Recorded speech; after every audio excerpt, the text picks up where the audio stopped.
Lockdown से पहले गीता के घर का नजारा कुछ ऐसा था कि रोहन ऑफिस जाता था और शिवन स्कूल।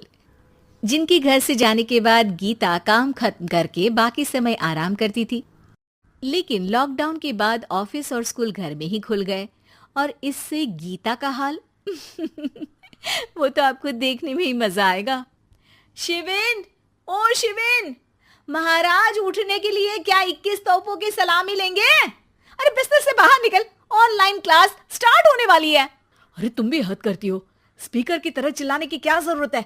दिख नहीं रहा मेरी कॉन्फ्रेंस चल रही है। अब कैमरा और स्पीकर ऑन कर रहा हूं, मुझे कोई शोर नहीं चाहिए। इस पर जैसे ही रोहन लैपटॉप का कैमरा और स्पीकर ऑन करता है तभी कुकर की सीटी बजती है। करा लो अब इसे चुप। लॉकडाउन नहीं हुआ, मेरी मौत का फरमान जारी हो गया। दोनों बाप बेटे ने नाक में दम किया हुआ है। ऐसा बोलकर गीता वहां से शिविन के कमरे में पहुंच जाती है, जहां शिविन अभी भी सो रहा होता है। ओ आलसी, अब अगर 5 मिनट में नहीं उठाना तो आज तेरा गेम और यूट्यूब कैंसिल। माँ की बात सुनकर शिविन बिना 1 मिनट गंवाए उठ खड़ा होता है। उठ गया, अभी नहाकर भी आता हूँ। ये नाटक कहीं और, मुंह पर गीला कपड़ा मार और पढ़ने बैठ।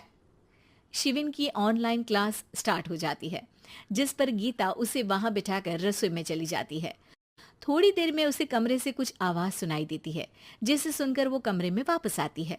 हाय राम, तुझे क्लास अटेंड करने के लिए बोला था, कैमरा ऑफ करके बिस्तर पर नाचने के लिए नहीं बोला था। मम्मी मुझे कुछ समझ नहीं आ रहा, आप बाद में पढ़ा देना ना, वैसे भी अटेंडेंस तो लगी गई है। हाँ हाँ बेटा, जरूर बन जा। तू अभी से हम सबका बाप बन जा। अरे नहीं मतलब कहाँ से लाते हो इतना दिमाग, और पढ़ाई करते हुए ये चला कहाँ जाता है? नाइस क्वेश्चन, दिमाग से पूछकर बता दूंगा।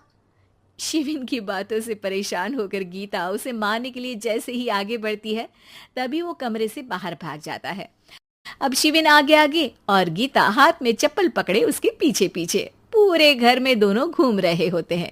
इसी बीच वो रोहन के पास पहुंच जाता है और शिविन को मारने वाली चप्पल रोहन के लैपटॉप पर जाकर गिरती है। ओए माँ! मम्मी, अब पापा को चप्पल मार रही हो? वो आज तक के रिपोर्टर, चुपचाप जाकर क्लास अटेंड कर ले, नहीं तो अगली तेरे पीछे लगेगी। इस पर शिविन वहां से चला जाता है, जिसके बाद रोहन गीता से कहता है, इस सर्कस के लिए कुछ बोलना चाहोगी? अरे क्या करूं, जब से तुम दोनों घर में रहने लगे हो, घर अपने आप ही सर्कस बन गया है और मैं तुम्हारी नौकर। कभी बेटी को संभालो तो कभी बाप के नखरे उठाओ। इन्हीं सब उथल पुथल में दिन बीतते रहते हैं, जिसमें हर रोज घर के अंदर कुछ नया सियप्पा खड़ा मिलता है, जो ज्यादातर शिविन और रोहन के ऑनलाइन स्कूल और ऑफिस से रिलेटेड ही होता है। एक सुबह, शिविन चल उठ, आज की क्लास जल्दी है। कैमरा ऑफ करके आप अटेंड कर लो। अरे ऐसे छित्तर पड़ेंगे, दादी नानी सब एक साथ याद आ जाएंगी। गीता की लाख मशक्कतों के बाद क्लास तो खत्म हो जाती है, लेकिन उसके बाद शिविन फोन इस्तेमाल करते हुए इंस्टाग्राम रील बनाने लगता है। रसोड़े में कौन था? तुम थी, मैं थी, कौन था? कौन था? हाँ, मैं गरीब हूँ। अरे ओ गरीब के बेटे, आजा, मैं बनाती हूँ तुझे गरीब। मैं बताती हूँ रसोड़े में कौन था। पढ़ाई करने बोलो तो इनकी माँ मर जाती है, और ये पागलपंतियां जितनी मर्जी करा लो। गीता शिविन को डांट रही होती है, तभी रोहन बीच में बोल पड़ता है। अरे बच्चा ही तो है, इतना गुस्सा क्यों कर रही हो? बेटे का साथ देने की इसी एक कोशिश में अब शिविन के साथ साथ रोहन भी गीता के गुस्से की सूली पर चढ़ जाता है। अगर बेटे पर इतना ही प्यार आ रहा है तो इसे क्लास अटेंड क्यों नहीं कराते, इसका होमवर्क क्यों नहीं कराते? उस समय तो बहुत जल्दी मीटिंग आ जाती है, वो काम मैं करूं और यहाँ इस बेफिजुली की चीज में तरफदारी करके बन जाओ महान। हे भगवान, कोई तो इनके ऑफिस और स्कूल खुलवाओ, मैं इन्हें और घर में नहीं सह सकती। अरे कुछ और मांग लेती, क्योंकि तुम्हारी ये विश इस साल तो पूरी होने से रही, कोरोना। हाय नास बेटे ने जिंदगी ही बर्बाद कर दी। खाए कोई पचाए कोई, कल मुझे चुन चुन कर सबको मेरी बद्दुआ लगेगी। उन्होंने दुनिया का और इन बाप बेटे दोनों ने मेरा जीना मुश्किल कर दिया। गीता वहां से चली जाती है, जिसके बाद रोहन शिविन से कहता है, अरे तुम्हारी मम्मी इतनी भड़की हुई क्यों है? आपकी वजह से पूरा समय घर में रहते हो और उस पर कोई काम कराने की जगह बस ऑर्डर देते रहते हो। अच्छा बेटे, सारा इल्जाम मुझ पर? पूरा दिन तो वो तुम पर ही चिल्लाती है।